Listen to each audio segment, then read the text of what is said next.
আসসালামু আলাইকুম। আশা করি আল্লাহর রহমতে সবাই ভালো আছেন। My name is Sakibul Hasan Sakib from Study Table Private Home. তো আজকের এই ক্লাসটা আমরা মূলত হিসাব বিজ্ঞানের বেসিক কিছু পয়েন্ট নিয়ে আলোচনা করব। এখানে আমরা আলোচনা করব হিসাব বিজ্ঞান কী, এর উৎপত্তি কিংবা এর শাখা প্রশাখাগুলো নিয়ে মূলত। তো পার্ট বাই পার্ট আমরা পরবর্তীতে নানান বিষয় নিয়ে আলোচনা করব। তো আমরা যদি শুরু করি, প্রথমেই দেখা যায় হিসাব বিজ্ঞান জিনিসটা কী। তো হিসাব বিজ্ঞান যেহেতু দুইটা শব্দ, হিসাব এবং বিজ্ঞানের সমন্বয়ে তৈরি, তো আমরা যদি লক্ষ্য করি হিসাব জিনিসটা কি, একটি নির্দিষ্ট সময়ে কোনো ব্যক্তি, প্রতিষ্ঠান, আয়, ব্যয়, দায়, সম্পত্তি সংক্রান্ত একই ধরনের লেনদেনগুলোকে, অর্থাৎ একটা প্রতিষ্ঠানের অনেকগুলো আয় হইতে পারে, অনেকগুলো ব্যয় হইতে পারে কিংবা দায় হইতে পারে, এই সংক্রান্ত একই ধরনের লেনদেনগুলোকে হিসাব বিজ্ঞানের নিয়ম অনুসারে, অর্থাৎ হিসাব বিজ্ঞানের যে নিজস্ব নিয়ম আছে সেই নিয়ম অনুসরণ করে উপযুক্ত শিরোনামের অধীনে সংক্ষিপ্ত এবং শ্রেণীবদ্ধ বিবরণী আকারে লিপিবদ্ধ করাকে বলা হয় হিসাব। ওকে, আমরা হিসাব সম্পর্কে জানলাম। এই হিসাব দুইভাবে সাধারণত প্রস্তুত করা হয়। এই হিসাব রাখার বা হিসাব নামকরণের পদ্ধতি দুটি। একটি সনাতন পদ্ধতি অর্থাৎ ট্রেডিশনাল মেথড, আর অন্যটি যদি আমরা লক্ষ্য করি সেটি হলো আধুনিক বা সমীকরণ পদ্ধতি অর্থাৎ মডার্ন বা ইকুয়েশন মেথড। এখন আমরা চাইলে এই সনাতন পদ্ধতি নিয়ে আলোচনা করি। এখানে সনাতন পদ্ধতি জিনিসটাতে মূলত দুইটি ভাগে ভাগ করা হয় প্রত্যেকটা হিসাবকে। একটা হলো ব্যক্তিবাচক হিসাব আর একটা হলো অব্যক্তিবাচক হিসাব। ব্যক্তিবাচক শুনে আমরা বুঝতে পারছি যে এখানে ব্যক্তির উপস্থিতি আছে, অর্থাৎ পাওনাদার এবং দেনাদার। অপরদিকে অব্যক্তিবাচক হিসাব বলতে বোঝানো হয় সম্পত্তিবাচক হিসাব অথবা নামিক হিসাব। আমরা সম্পত্তিবাচক হিসাব তো বুঝি, নামিক হিসাব জিনিসটা কি, আয় সংক্রান্ত হিসাব বা ব্যয় সংক্রান্ত হিসাব। এই দুই হিসাবকেই একত্রে বলা হয় নামিক হিসাব। এখন যদি আমরা খেয়াল করি ব্যক্তিবাচক হিসাব জিনিসটা কি, তো ব্যক্তি বা প্রতিষ্ঠানের সংক্রান্ত হিসাবকেই ব্যক্তিবাচক হিসাব বলা হয়, যেমন রহিম হিসাব, করিম হিসাব, অথবা প্রতিষ্ঠান অনুযায়ী সোনালী ব্যাংক হিসাব, রাকিব অ্যান্ড কোম্পানি হিসাব ইত্যাদি। এখানে যদি আমরা লক্ষ্য করি দুইটা পার্ট ছিল, একটা ছিল পাওনাদার আর একটা ছিল দেনাদার। তো আমরা এখানে যদি পাওনাদার বিষয়টা নিয়ে আলোচনা করি, যদি ব্যবসায় প্রতিষ্ঠান কোনো ব্যক্তি বা প্রতিষ্ঠানের কাছে টাকা দেনা থাকে, দেনা মানে কি পাওনাদার, তাহলে সেই ব্যক্তি বা প্রতিষ্ঠানকে পাওনাদার বা প্রদেয় হিসাব বলা হয়। যেমন এখানে আমরা বলছি করিমের নিকট হতে 500 টাকার ধারে পণ্য ক্রয়, অর্থাৎ করিম একজন ব্যক্তি, তার কাছ থেকে আমরা 500 টাকার ধারে ক্রয় করলাম পণ্য, তো সে আমার এখানে পাওনাদার। আর যদি আমরা দেনাদার নিয়ে আলোচনা করি, সেটি যদি ব্যবসায় প্রতিষ্ঠান কোনো ব্যক্তি বা প্রতিষ্ঠানের কাছে টাকা পাওনা মানে কি দেনাদার থাকে, তাহলে সেই ব্যক্তি বা প্রতিষ্ঠানকে দেনাদার বা প্রাপ্য হিসাব বলে। অর্থাৎ করিমের নিকট হতে 500 টাকার ধারে পণ্য বিক্রয়, অর্থাৎ করিমের নিকট ধারে বিক্রয়, হ্যাঁ এখানে একটু টাইপিং মিস্টেক, করিমের নিকট ধারে পণ্য বিক্রয় 500 টাকা। এখন করিমের কাছে যদি আমরা পণ্য বিক্রয় করি, সেক্ষেত্রে তার কাছে আমরা টাকাটা পাবো আর সে হবে আমার দেনাদার। ঠিক আছে, তো এরপরে যদি আমরা হিসাব করি অব্যক্তিবাচক হিসাবগুলো কি, যে হিসাবের সাথে ব্যক্তি বা প্রতিষ্ঠান সম্পৃক্ত নয়, অর্থাৎ কোনো ব্যক্তি বা প্রতিষ্ঠান থাকবে না, বরং প্রতিষ্ঠানের সম্পত্তি ও অন্যান্য আয় ব্যয় অন্তর্ভুক্ত হয়, তাকে অব্যক্তিবাচক হিসাব বলে। যেমন এখানে দালান কোঠা হিসাব, আসবাবপত্র হিসাব থাকতে পারে, বেতন হিসাব, ভাড়া হিসাব ইত্যাদি। এখানে যদি আমরা লক্ষ্য করি সম্পত্তিবাচক হিসাবগুলো কি, কোনো বস্তু বা সম্পত্তি হ্রাস বৃদ্ধি সংক্রান্ত লেনদেন যে হিসেবে লেখা হয় তাকে সম্পত্তিবাচক হিসাব বলে। যেমন দালান কোঠা হিসাব, আসবাবপত্র হিসাব, যন্ত্রপাতি হিসাব, নগদান হিসাব ইত্যাদি। এখানে যদি আমরা হিসাব করি নামিক হিসাব, আমরা নামিক হিসাব সাধারণত কয়ভাবে ভাগ করছিলাম, দুটি ভাগে। তো সেই জিনিসটা খেয়াল রেখে আমরা সংখ্যাটা যদি লক্ষ্য করি, আয় ব্যয় বা লাভ লোকসান সংক্রান্ত লেনদেন যে হিসাবে লেখা হয় তাকে নামিক হিসাব বলে। এর মধ্যে আছে সুদ, বেতন, ভাড়া ইত্যাদি। এখানে যদি আমরা লক্ষ্য করি প্রথমে যে আমাদের আয়গুলা কি, ব্যয় কি, যদি কোনো লেনদেনের মাধ্যমে আয় প্রকাশ পায় তবে উক্ত হিসাবকে আয় সংক্রান্ত হিসাব বলে, যেমন বিক্রয় আয়, প্রাপ্ত কমিশন, প্রাপ্ত সুদ ইত্যাদি। আর যদি কোনো লেনদেনের মাধ্যমে ব্যয় প্রকাশ পায় তবে উক্ত হিসাবকে ব্যয় সংক্রান্ত হিসাব বলে। ক্রয়, বেতন, মজুরি ইত্যাদি হলো ব্যয় সংক্রান্ত হিসাব। এরপরে যদি আমরা লক্ষ্য করি মূলত আধুনিক বা সমীকরণ পদ্ধতিতে হিসাবের বিভিন্ন প্রকার। আধুনিক পদ্ধতিতে হিসাব মূলত এখানে 1 নম্বরে আমরা যদি লক্ষ্য করি সেটা হলো সম্পত্তি সংক্রান্ত হিসাব। প্রথমে আসবে এখানে সম্পত্তি, দ্বিতীয় নম্বরে আমাদের যেটা আসবে দায় সংক্রান্ত হিসাব। তৃতীয় নম্বরে যেটা আসবে সেটা হলো আমাদের মালিকানা সংক্রান্ত হিসাব, এবং চতুর্থ নম্বরে যেটা আসবে ব্যয় সংক্রান্ত হিসাব, এবং পঞ্চম নম্বরে আসবে যেটা সেটা হলো আয় সংক্রান্ত হিসাব। এই 5 ধরনের হিসাবকেই আমরা সাধারণত একত্রে বলি আমরা আধুনিক বা সমীকরণ পদ্ধতি হিসাব, অর্থাৎ সম্পত্তি, দায়, মালিকানা সত্ত্ব, ব্যয়, আয়, এই 5 ধরনের হিসাবকে।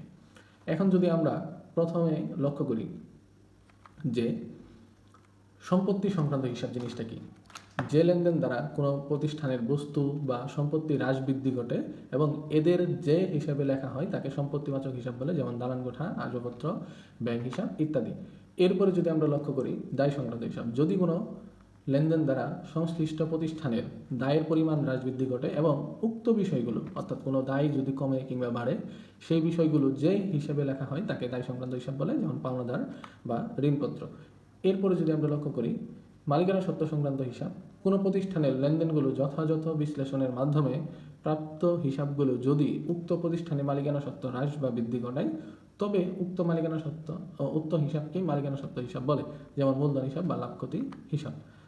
আচ্ছা, অর্থাৎ এখানে মালিকের বিষয়াদি অন্তর্ভুক্ত হবে। ব্যয় হিসাব কি, যদি কোনো লেনদেনের মাধ্যমে প্রতিষ্ঠানের ব্যয় প্রকাশ পায় তবে উক্ত হিসাবকে ব্যয় সংক্রান্ত হিসাব বলে, যেমন বেতন হিসাব, ক্রয় হিসাব, প্রদত্ত কমিশন হিসাব ইত্যাদি। এরপরে যদি আমরা লক্ষ্য করি আয় সংক্রান্ত হিসাব, যদি কোনো লেনদেনের মাধ্যমে প্রতিষ্ঠানের আয় প্রকাশ পায় তবে উক্ত হিসাবকে আয় সংক্রান্ত হিসাব বলে, এখানে বিক্রয় আয়, প্রাপ্ত সুদ আয়, প্রাপ্ত কমিশন ইত্যাদি। তো এই বেসিক বিষয়গুলো কিন্তু আমরা এমনিতেও জানি, যারা না জানেন তাদের জন্য মূলত এইসব আলোচনা। এখানে ডেবিট ক্রেডিট নির্ণয়, এটা খুব একটা গুরুত্বপূর্ণ বিষয়। এই পার্টটাই মূলত হিসাব বিজ্ঞানের উৎপত্তি কিংবা সকল কিছু অবস্থান।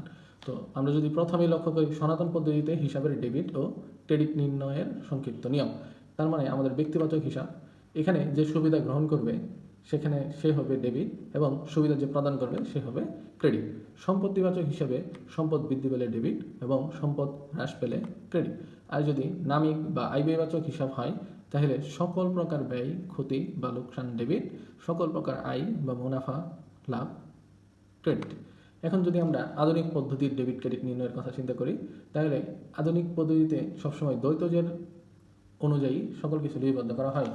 এখানে লেখা আছে লেনদেনের দ্বৈত সত্তার উপর ভিত্তি করে আধুনিক বিশ্ব হিসাব বিজ্ঞানের একটি গাণিতিক সূত্র আবিষ্কার করেছে, অর্থাৎ গাণিতিক সূত্র অনুযায়ী এটা চলবে, যার নাম হিসাব সমীকরণ, আমরা ইকুয়েশন মেথড যাকে আমরা বলি, বা মডার্ন মেথড। এখানে হিসাব সমীকরণ তাহলে জিনিসটা কি, অ্যাকাউন্টিং ইকুয়েশন। কোনো প্রতিষ্ঠানের একটি নির্দিষ্ট সময়ের মোট সম্পদের পরিমাণ মালিকানা সত্ত্ব ও বহির্দায়ের সমান হবে, অর্থাৎ কোনো প্রতিষ্ঠানের সম্পদ যতটুকু সেখানে মালিকের অবদান অর্থাৎ মালিকানা সত্ত্ব ও বহির্দায় যেগুলো আছে সেগুলো সবসময় কী হবে, সমান হবে। যে সমীকরণের মাধ্যমে এই সমতা প্রমাণ করা হয় তাকে বলা হয় হিসাব সমীকরণ। এখানে আমরা দেখতে পারতেছি এ সমান এল প্লাস ওই। এ মানে কি অ্যাসেটস, এল মানে লাইবিলিটিস, ও ই মানে হলো ওনার্স ইকুইটি, তার মানে সম্পদ, দায় এবং মালিকানা সত্ত্ব।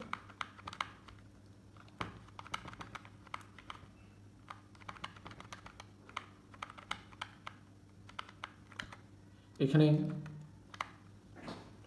হিসাব সমীকরণ, এখানে আমরা দেখতে পারতেছি এ সমান হলো অ্যাসেটস সমান হবে লাইবিলিটিস প্লাস ওনার্স ইকুইটি, অর্থাৎ সম্পদ এর সমান হবে দায় এবং মালিকানা সত্ত্ব।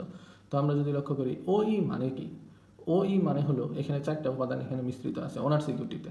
একটা হলো সি এর মান, আর এর মান, ই এর মান, ডি এর মান। তো আমরা সেগুলা বিশ্লেষণ করে দেখব। সি মানে হলো ক্যাপিটাল, আর মানে হলো রেভিনিউ, ই মানে হলো এক্সপেন্স, ডি মানে হলো ড্রয়িং। তো আমরা যদি দেখি এই জায়গাতে আমরা যদি এই ওইয়ের যে মানগুলো আছে অর্থাৎ মূলধন, আয়, ব্যয় এবং উত্তোলন, আমরা জানি মূলধন প্রতিষ্ঠানের অর্থকে বৃদ্ধি করে, আয় হলে প্রতিষ্ঠানের মূল অর্থ বৃদ্ধি হয়, কিন্তু যদি কোনো প্রতিষ্ঠানের ব্যয় হয় সেখানে অর্থের হ্রাস হয়, এবং যদি মালিক সেগুলো টাকা উঠায় নেয় অর্থাৎ উত্তোলন হয় সেক্ষেত্রে মালিকানা সত্ত্ব প্রতিষ্ঠানের অর্থ হ্রাস পায়। সেই জায়গা থেকে ওইয়ের উপাদান যদি 4টা হয় আমরা এই জায়গায় আমরা ওইয়ের জায়গায় আমরা 4টা এখানে মান বসাইলাম, এটাই হলো মূল কথা। এর পরবর্তীতে আমরা এগুলো আরেকটু যদি বিশ্লেষণ করি সেই জায়গা থেকে আমাদের যেটা আসবে, প্রথমেই আমরা এ সমান অ্যাসেটস, এল সমান লাইবিলিটিস, ও ই মানে হলো অনার্স ইকুইটি, সি মানে হলো ক্যাপিটাল, আর মানে রেভিনিউ, ই মানে এক্সপেন্স, ডি মানে ড্রয়িংস, অর্থাৎ সম্পদ, দায়, মালিকানা সত্ত্ব, মূলধন, রেভিনিউ মানে আয়, এক্সপেন্স মানে ব্যয়, ড্রয়িংস মানে হলো উত্তোলন। ঠিক আছে, তো আমরা যদি সেই সমীকরণটাকে আরেকটু ব্যাখ্যা করি বা বিশ্লেষণ করি, এ সমান এল প্লাস ওই। এখন ওই মানে আমরা কয়টা জিনিস পড়লাম? চারটা। এখানে ভাগ আছে, অর্থাৎ সি আর ই ডি, অর্থাৎ মূলধন, আয়, ব্যয়, উত্তোলন। সেই জায়গা থেকে আমরা যদি এর পরবর্তীতে যেগুলো মাইনাস আছে এই পাশে নিয়ে আসি, সমীকরণের এই পাশে নিয়ে আসলাম, তাহলে অবশ্যই এর আগে কী হওয়ার কথা? প্লাস বসার কথা। তার মানে আমরা যদি এই পাশে নিয়ে আসি, তাহলে আমাদের এই পাশটাতে সম্পদ, ব্যয় এবং উত্তোলন, এই পাশটাতে দায়, মূলধন, আয়, এগুলা কী হবে? সমান হবে। সেই জায়গা থেকে আমরা যদি এগুলো একটু বড় করে দেখি, অর্থাৎ এ মানে হলো অ্যাসেটস, ই মানে হলো এক্সপেন্স, ডি মানে হলো ড্রয়িংস, এল মানে হলো লাইবিলিটিস, সি মানে ক্যাপিটাল, আর মানে রেভিনিউ, অর্থাৎ সম্পদ, ব্যয়, উত্তোলন, দায়, মূলধন, আয়। অর্থাৎ সমীকরণের বাম পাশে সম্পদ, ব্যয়, উত্তোলন এবং ডান পাশে দায়, মূলধন, আয়। তো এই বাম পক্ষকে আমরা জানি ডেবিট এবং ডান পক্ষকে আমরা বলি ক্রেডিট। তো আমরা যদি সহজভাবে এইগুলো মনে রাখি যে আমাদের সমীকরণ যদি সবসময় স্থির থাকে, সেই সময় ডেবিট পাশে বসবে সম্পদ, ব্যয়, উত্তোলন এবং ক্রেডিট পাশে বসবে দায়, মূলধন, আয়। এরপরে যদি আমরা লক্ষ্য করি জাবেদা বা অন্যান্য ক্ষেত্রে এই ইকুয়েশন মেথড অনুযায়ী যদি এই কয়েকটা আইটেম অর্থাৎ সম্পদ, ব্যয়, উত্তোলন এগুলো যদি বৃদ্ধি পায় তাহলে সেটা হয় ডেবিট, অর্থাৎ ইনক্রিজে হবে ডেবিট, এবং যদি হ্রাস পায় তাহলে হয় ক্রেডিট, অর্থাৎ ডিক্রিজে হবে ক্রেডিট। অপরদিকে আমরা যদি এই দায়, মূলধন, আয় এই কয়েকটা জিনিস যদি হ্রাস পায় তাহলে তার বিপরীত অর্থাৎ ডেবিট হবে, আর যদি বৃদ্ধি পায় তাহলে সেক্ষেত্রে হবে ক্রেডিট। এই বিষয়গুলো বৃদ্ধি পাইলে হয়েছিল ডেবিট, এখানে হ্রাস পেলে হবে ডেবিট। এদিকে এগুলো হ্রাস পেলে হয় ক্রেডিট, আর এগুলা বৃদ্ধি পেলে হয় ক্রেডিট, জাস্ট বিপরীত সম্পর্ক, যেহেতু বিপরীত পাশে দুজনেরই অবস্থান। এরপরে যদি আমরা লক্ষ্য করি হিসাব চক্র, এই জায়গাটাই আমাদের হিসাব বিজ্ঞান মূলত। এর আগে ইকুয়েশনটা আমরা বুঝলাম, তো এই অংশে আমরা আলোচনা করবো হিসাব চক্র। হিসাব চক্র মানে হিসাবের যে একটার পর একটা এই ধারাগুলো থাকে সেগুলো, যে কীভাবে একটা সম্পূর্ণ হিসাব প্রস্তুত করা হয়। তো আমরা যদি সংজ্ঞাটা দেখি যে দুতরফা দাখিলা পদ্ধতির নিয়ম অনুসারে হিসাব বিজ্ঞানের যে বিশেষ প্রক্রিয়ায় প্রাতিষ্ঠানিক লেনদেন সমূহকে ধারাবাহিকভাবে লিপিবদ্ধকরণ, শ্রেণীবদ্ধকরণ, সংক্ষিপ্তকরণ ও আর্থিক বিবরণী কার্য সম্পন্নকরণ করা হয় তাকে হিসাব চক্র বলে। এরপরে যদি আমরা যাই হিসাব চক্রটার দিকে তাকাই, প্রথমে 1 নম্বরে যেটা লেনদেন শনাক্তকরণ, আইডেন্টিফিকেশন অফ ট্রানজ্যাকশন। 2 নম্বরে যদি আমরা লক্ষ্য করি জাবেদাভুক্তকরণ অর্থাৎ জার্নালিজিং। 3 নম্বরে যদি লক্ষ্য করি খতিয়ানভুক্তকরণ। 4 নম্বরে যদি লক্ষ্য করি রেওয়া মিল। 5 নম্বরে সমন্বয় দাখিলা, এরপরে সমন্বিত রেওয়া মিল। এরপরে যদি আমরা লক্ষ্য করি আর্থিক বিবরণী প্রস্তুত। এরপরে যদি লক্ষ্য করি সমাপনী দাখিলা, সমাপনী পরবর্তী রেওয়া মিল বা বিপরীত দাখিলা। অনেক সময় আমরা যেটা করি কার্যপত্র এই জিনিসটা ঐচ্ছিকভাবে তৈরি করি, অর্থাৎ সমন্বয় জাবেদার পরে আমরা আর্থিক বিবরণী প্রস্তুতের মাঝখানে আমরা ঐচ্ছিকভাবে একটা কার্যপত্র করি, এটাই হলো মূলত। এখন প্রত্যেকটা জিনিস যদি আমরা এখানে বিশ্লেষণ করে দেখি তাহলে বিষয়টা দাঁড়ায় যে এরকম, যে হিসাব চক্র পরিচিতির ভিতরে প্রথমে লেনদেন শনাক্তকরণ ছিল 1 নম্বরে। প্রতিষ্ঠানের যে সকল ঘটনা ঘটে তার সবগুলোই লেনদেন নয়, এই জন্য হিসাব চক্রের প্রথম কাজ হলো সবগুলো ঘটনা থেকে যে ঘটনাগুলো লেনদেন সেগুলো বাছাই করা। অর্থাৎ আমরা জানি লেনদেন হইতে গেলে সেটা অর্থের অঙ্কে পরিমাপযোগ্য হইতে হবে এবং সে ব্যবসায়ী রিলেটেড ঘটনা হইতে হবে।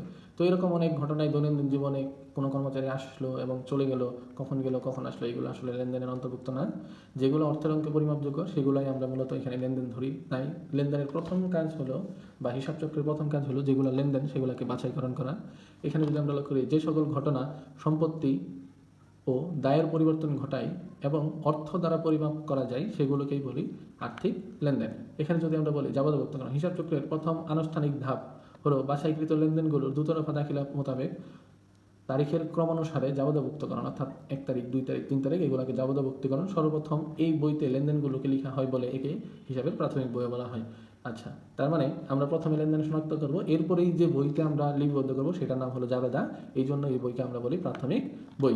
খতিয়ানভুক্তকরণ, লিপিবদ্ধকৃত লেনদেনগুলোর তাদের প্রকৃতি অনুযায়ী, অর্থাৎ আমরা যে লেনদেনগুলো জাবেদাভুক্তি করলাম সেগুলোর প্রকৃতি, অর্থাৎ কোনটা আয় কোনটা ব্যয়, সেই প্রকৃতি অনুযায়ী খতিয়ানভুক্তকরণ হচ্ছে হিসাব চক্রের তৃতীয় ধাপ। জাবেদায় লিপিবদ্ধগত প্রতিটি লেনদেনের আলাদা আলাদা হিসাব খুলে খতিয়ান করা হয়, অর্থাৎ প্রত্যেকটা যে আলাদা ধরন আছে সেই ধরন অনুযায়ী আমাদের এই খতিয়ানভুক্ত করা হবে। হিসাব কালসাইকেলের প্রতিটি জের টানার মাধ্যমে প্রতিটি হিসাবের ফলাফল জানা যায়। অর্থাৎ আমরা যদি লক্ষ্য করি এই খতিয়ানভুক্তকরণের কাজ হলো মূলত আমরা একটা আলমারির কথা চিন্তা করতে পারি। আলমারিতে ধরা হলো 10টা ড্রয়ার আছে, সেই জায়গাটাতে আমরা একটা জায়গায় প্যান্ট রাখি, আরেকটা জায়গায় গেঞ্জি রাখি বা টি শার্ট, যাই বলি না কেন, শার্ট রাখি, পাঞ্জাবি রাখি, এসেট্রা এসেট্রা। তো প্রত্যেকটা ড্রয়ারে যে আমি আলাদা আলাদা জিনিস রাখতেছি, সেটা কিন্তু আমাদের সেই ধরন অনুযায়ী কিন্তু আমরা সেই ড্রয়ারে প্রোডাক্টগুলো রাখি। তো এই খতিয়ানের কাজটাও মূলত ওই রকম যে এই লেনদেনগুলো যেগুলো আমরা জাবাদাভুক্ত করলাম, সেই ধরন অনুযায়ী আমার এই তৃতীয় নাম্বার কাজটা হলো চক্রের, যে সেগুলোকে সুন্দর করে যার যার প্রকৃতি অনুযায়ী আলাদা আলাদা করে ভাবে সেগুলো এক জায়গায় লিপিবদ্ধ করা, যার নামই হলো খতিয়ান ভুক্তিকরণ। আশা করি বুঝতে পেরেছ। রেওয়া মিল প্রস্তুতকরণ। রেওয়া মিল এইটি হিসাব চক্রের চতুর্থ ধাপে রেওয়া মিল তৈরি করা হয়। খতিয়ানের হিসাবগুলোর গাণিতিক নির্ভুলতা, অর্থাৎ আমি যে খতিয়ানে অন্তর্ভুক্ত করলাম সেগুলো কি ঠিক, নাকি আমার কোথাও ভুল আছে, নাকি আমি বেশি লিখছি টাকা অথবা কোনোটাতে টাকা লিখি নাই, কিংবা লেখার ভুল পড়ছে বা বাদ পড়ার ভুল, নানান ধরনের ভুল, সেই নির্ভুলতা যাচাই করার জন্য কোনো নির্দিষ্ট তারিখে একটি পৃথক পাতায়, অর্থাৎ একটি আলাদা একটি পাতাতে বা কাগজে হিসাবের জেরগুলো ডেবিট এবং ক্রেডিটে বিভক্ত করে যে বিবরণী প্রস্তুত করা হয় তাকে বলা হয় রেওয়া মিল। আর্থিক বিবরণীর পূর্বে রেওয়া মিল তৈরি করা হয়, অর্থাৎ আর্থিক অবস্থার বিবরণীর পূর্বে, অর্থাৎ আমরা জানি আর্থিক বিবরণী হলো চূড়ান্ত হিসাব, তার পূর্বে এটা আমাদের লিপিবদ্ধ করা হয়, যেন এখানে আমাদের লেনদেনের কোনো লিপিবদ্ধকরণ কিছু ভুল আছে কিনা তা যাচাই বাছাই করা যায় আর কি। এরপরে যদি আমরা লক্ষ্য করি, এই হিসাব চক্রের 5 নাম্বার ছিল সমন্বয় দাখিলা। এখন ধরো আমাদের খতিয়ানভুক্তকরণ বা রেওয়া মিল করার সময় দেখলাম যে কোনো এন্ট্রি আমাদের ভুল আছে কিন্তু হিসাবভুক্ত করা হয়নি, সেই সকল বিষয় হলো মূলত সমন্বয় দাখিলা। রেওয়া মিল তৈরি করার পর কিন্তু আর্থিক বিবরণী তৈরি করার পূর্বে অনেক সময় দেখা যায়, অর্থাৎ আমি রেওয়া মিল তৈরি করে ফেলছি, অর্থাৎ রেওয়া মিলে আমি দেখলাম যে কোনো প্রকার সমস্যা নাই, কিন্তু আর্থিক বিবরণী যখন তৈরি করতে যাব সেই সময় কোনো দেখা যায় আয় ব্যয় অগ্রিম অথবা বকেয়া রয়েছে, কোনো আয় ব্যয় কী থাকে, অগ্রিম অথবা বকেয়া রয়েছে, যা হিসাবভুক্ত করা হয়নি, অর্থাৎ যা আমাদের এর পূর্বে হিসাব করা হয়নি, হিসাবভুক্ত করা হয়নি। যে জাবেদার মাধ্যমে বকেয়া অথবা অগ্রিম আয় ব্যয়কে অ্যাক্রুয়াল কনসেপ্ট অনুযায়ী হিসাবভুক্ত করা হয় তাকেই বলা হয় সমন্বয় জাবেদা। অর্থাৎ যেগুলো আমাদের এখন বকেয়া আছে কিংবা অগ্রিম দেওয়া আছে সেগুলো যদি আমাদের লিপিবদ্ধকরণ করা না হয়, তো আমরা যে এখন লিপিবদ্ধকরণ করবো তাকেই বলবো সমন্বয় দাখিলা। সমন্বিত রেওয়া মিল প্রস্তুতকরণ। হিসাব চক্রের চতুর্থ ও পঞ্চম ধাপে সমন্বিত রেওয়া মিল প্রস্তুত করা হয়। চতুর্থ এবং পঞ্চম ধাপ যা আছে, অর্থাৎ রেওয়া মিল এবং এখানে সমন্বয় দাখিলা, এর সমন্বয়ে তৈরি করা হয় সমন্বিত রেওয়া মিল। অর্থাৎ রেওয়া মিলে প্রস্তুতের পর যে সমন্বয়গুলো অসমন্বিত আছে, যেগুলো অগ্রিম দেওয়া হয়েছে কিংবা বকেয়া বা লিপিবদ্ধ করা হয়নি, নানান কিছু, এ সকল কিছু অসমন্বিত রয়েছিল, সেগুলো সমন্বয় করে রেওয়া মিল তৈরি করা হয়, তাকে সমন্বিত রেওয়া মিল বলে। আর্থিক বিবরণী প্রস্তুত। যখন আমাদের এটা হয়ে গেছে তখন আমরা চূড়ান্ত হিসাব আর্থিক বিবরণী প্রস্তুত করবো মূলত। এই পর্যায়ে সমন্বিত রেওয়া মিলের সাহায্যে, অর্থাৎ সমন্বিত রেওয়া মিল যেটা আমরা প্রস্তুত করলাম সেটার সাহায্যে প্রতিষ্ঠানের আর্থিক বিবরণী তৈরি করা হয়। এই আর্থিক বিবরণী থেকে প্রতিষ্ঠানের লাভ ক্ষতি, সম্পত্তি ও দায়ের পরিমাণ জানা যায়।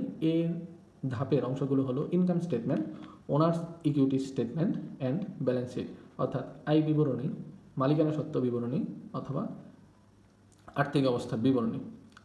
এখানে আর্থিক বিবরণী প্রস্তুতের পর ব্যবসায়ের লাভ ক্ষতি এবং সম্পদ ও দায়ের সঠিক চিত্র স্বার্থ সংশ্লিষ্ট পক্ষসমূহের নিকট তুলে ধরা হয়, অর্থাৎ যাদের এই প্রতিষ্ঠানের প্রতি যেমন মালিক কিংবা কর্মচারী কিংবা সরকার, নানান যে পক্ষগুলো আছে সেই স্বার্থ সংশ্লিষ্ট পক্ষের নিকট তুলে ধরা হয়। এছাড়াও আর্থিক বিবরণীকে আরও সুস্পষ্ট রূপে প্রকাশ করার জন্য হিসাব বিজ্ঞান তুলনামূলক রেওয়া মিল ও উদ্বৃত্তপত্র, রেওয়া মিল এবং উদ্বৃত্তপত্র, নগদ প্রবাহ বিবরণী, অনুপাত বিশ্লেষণ ও লেখচিত্র ইত্যাদির মাধ্যমে বিশ্লেষণ করে ব্যাখ্যা প্রদান করে থাকে। অর্থাৎ শুধু এই আর্থিক বিবরণীর যে আমরা ধাপগুলো, income statement, honours security statement বা ব্যালেন্স শিট, এগুলাই না, এর সাথে এই অতিরিক্ত বিষয়গুলোও তুলে ধরা হয় যাতে আর্থিক বিবরণীর বিষয়গুলো স্পষ্ট হয়। এরপরে যদি আমরা লক্ষ্য করি, তো এই ধাপটা ছিল মূলত আমাদের সমাপনী দাখিলা। সমাপনী বলতে আমরা বুঝি শেষের কোনো দাখিলা। তো কারবারের মুনাফা জাতীয় আয় ব্যয় সমূহের জের, অর্থাৎ আমাদের ব্যবসায়ের মুনাফা জাতীয় যে সকল আয় ব্যয় সমূহ হয়েছে সেগুলার জের এবং উত্তোলন হিসাব, অর্থাৎ মালিক যত টাকা উত্তোলন করেছে সেগুলা হিসাবকাল শেষে সমাপনী দাখিলার মাধ্যমে বন্ধ করা হয়। অর্থাৎ ব্যবসায়ের আয় ব্যয় বা উত্তোলন এটা সমাপনী দাখিলার মাধ্যমে কী করা হবে, বন্ধ করা হবে। যেহেতু আয় ব্যয় ও উত্তোলন সংশ্লিষ্ট হিসাবকালের মধ্যেই সীমাবদ্ধ থাকে, অর্থাৎ যত দিনের এই হিসাবকাল তার মধ্যেই সীমাবদ্ধ, এগুলো সমাপনী দাখিলার মাধ্যমে আয় ব্যয় বা লাভ লোকসান মূলধন হিসাব এই স্থানান্তর করা হয়। অর্থাৎ প্রতিষ্ঠানে যত আয় সেগুলো মূলধনে নেওয়া হবে, যোগ করা হবে, যেগুলো ব্যয় সেগুলো মালিকানা সত্ত্ব অথবা মূলধন থেকে বাদ দেওয়া হবে, আবার যেগুলো উত্তোলন সেগুলো মালিকের টাকা থেকে অর্থাৎ মূলধন থেকে কমানো হবে, এই সকল কিছু আর কি। এটাই হলো সমাপনী দাখিলা। এরপরেরটা যদি আমরা লক্ষ্য করি, সমাপনী পরবর্তী রেওয়ামিল, অর্থাৎ সমাপনী দাখিলা যে করলাম তার পরবর্তী সমাপনী দাখিলা প্রদানের মাধ্যমে ব্যবসায়ের আয় ব্যয় ও উত্তোলন হিসাব বন্ধ হয়ে যায়। অবশিষ্ট সম্পদ, দায় ও মালিকানা সত্ত্ব হিসাবের জের নিয়ে পরবর্তী হিসাবকাল শুরু করা হয়। অর্থাৎ এই বছরের যেদিন সমাপনী অর্থাৎ বছর শেষ সেই দিনের সম্পদ, দায় ও মালিকানা সত্ত্ব হিসাবের জের নিয়ে পরবর্তী হিসাবকাল শুরু করা হয়। এর জন্য সমাপনী পরবর্তী রেওয়ামিল বা প্রারম্ভিক জাবেদা প্রস্তুত করা হয়। বিপরীত দাখিলা কি জিনিস? হিসাব চক্রের এই ধাপে পরবর্তী হিসাবকালের, অর্থাৎ এই বছরের আমার হিসাবকাল শেষ অর্থাৎ সমাপনী অথবা 31 ডিসেম্বর আমরা যাই বলি না কেন, হিসাবকাল শেষ হলে পরবর্তী যখন থেকে পরের দিন থেকে বা পরবর্তী হিসাবকালের একদম শুরুর দিন থেকে, এটাই মূলত এখানে বলা হয়েছে যে হিসাব চক্রের এই ধাপে পরবর্তী হিসাবকালের লেনদেন সমূহ লিপিবদ্ধ করার সুবিধার্থে, অর্থাৎ এই পরবর্তী বছর যে লেনদেনগুলো লিপিবদ্ধ করা হবে তার সুবিধার্থে চূড়ান্ত হিসাব প্রস্তুত ও সকল হিসাব বই বন্ধ করার পর সমন্বয় দাখিলার বিপরীত দাখিলা দেওয়া হয়। অর্থাৎ এই যে সমন্বয় দাখিলাটা হলো সেটার বিপরীত দাখিলা দেওয়া হয়। এটি বাধ্যতামূলক নয়, এটি হচ্ছে চলতি সালের বকেয়া আয় ব্যয় ও অগ্রিম আয় ব্যয় সমূহ লেখা হয়। এই বিপরীত দাখিলাতে তাহলে যাই কোনটা, একটা হলো চলতি বছরের বকেয়া আয় ব্যয় অথবা অগ্রিম আয় ব্যয়, এই সকল কিছুই মূলত এখানে অন্তর্ভুক্ত হয়, এই জন্য এটাকে আমরা বলি ঐচ্ছিক। তো এরপরে যেটা আছে এটা হলো কার্যপত্র এর আগে আমরা বলছি এটা একটা ঐচ্ছিক কাজ। তারপরে যদি আমরা বলি কার্যপত্র হলো একটি বহুঘর বিশিষ্ট একটি তালিকা যা উদ্বৃত্তপত্র ও অন্যান্য আর্থিক বিবরণী প্রস্তুত সহজতর করার উদ্দেশ্যে তৈরি করা হয়। এটি আসলে ঐচ্ছিক। এটি মূলত হিসাব করার জন্য, যাচাই বাছাই করার জন্য কিংবা লেনদেনের সুবিধার্থে আমরা ঐচ্ছিকভাবে এই কাজ করে থাকি, যাতে করে আমাদের পরবর্তী হিসাবগুলো চূড়ান্তভাবে প্রস্তুতের সময় অনেকটাই হেল্পফুল হয়। এর বাইরে এর কোনো আসলে কাজ নাই। তো এই ছিল আমাদের মূলত এই হিসাব বিজ্ঞানের যে পরিচিতি অংশটা, সেই জিনিসটা আমরা এই বেসিক পার্টে মূলত হিসাব বিজ্ঞান কীভাবে ভাগ করা হয় নানান অংশ নিয়ে আলোচনা করলাম। এরপর আমরা স্টেপ বাই স্টেপ ইনশাআল্লাহ পরবর্তী ক্লাসগুলোতে আমরা প্রত্যেকটা বিষয় একদম খুঁটিনাটি হিসাবে আলোচনা করব ইনশাআল্লাহ। ততদিন সুস্থ থাকেন, ভালো থাকেন।